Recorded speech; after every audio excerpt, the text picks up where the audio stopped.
সর্বশেষ যে পরিস্থিতি দেখা গেল, ঘূর্ণিঝড় রেমালের প্রচণ্ড ঝড়ে এবং জ্বরের পানির স্রোতে ভোলা জেলার বিভিন্ন উপজেলায় সাধারণ অসহায় মানুষের করুণ পরিস্থিতি সৃষ্টি হয়েছে।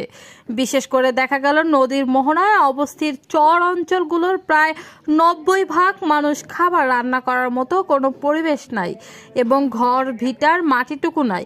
নদীর জলাশয় স্রোতে দুমড়ে মুচড়ে ছাড়াখার হয়ে গেল এবং আরও দেখা গেল বাতাসের গতিবেগ এবং বৃষ্টির কারণে সাধারণ মানুষ অসহায়ত্ব হয়ে পড়েছেন। দেখা গেল বিভিন্ন চর অঞ্চলের মানুষ খুবই ঝুঁকিপূর্ণতে ছিলেন এবং তাদের ঘর বাড়ি ভেঙে চুরে ছন্নছাড়া হয়ে আছে এবং চর অঞ্চলে গোয়ালঘর এবং বসত ঘর ভেসে চলে গেছে। হাজার হাজার গরু মহিষ পানিতে দাঁড়িয়ে আছে এবং অনেক গরু মহিষ পানির স্রোতে ভেসে চলে গেছে এবং মারা গেছে। ঘূর্ণিঝড় রেমালের পরিস্থিতি খুবই ভয়াবহ ছিল। এই ছিল আমাদের কাছে ঘূর্ণিঝড় রেমালের সর্বশেষ তথ্য। লিমা আক্তার, স্বাধীন ৭১।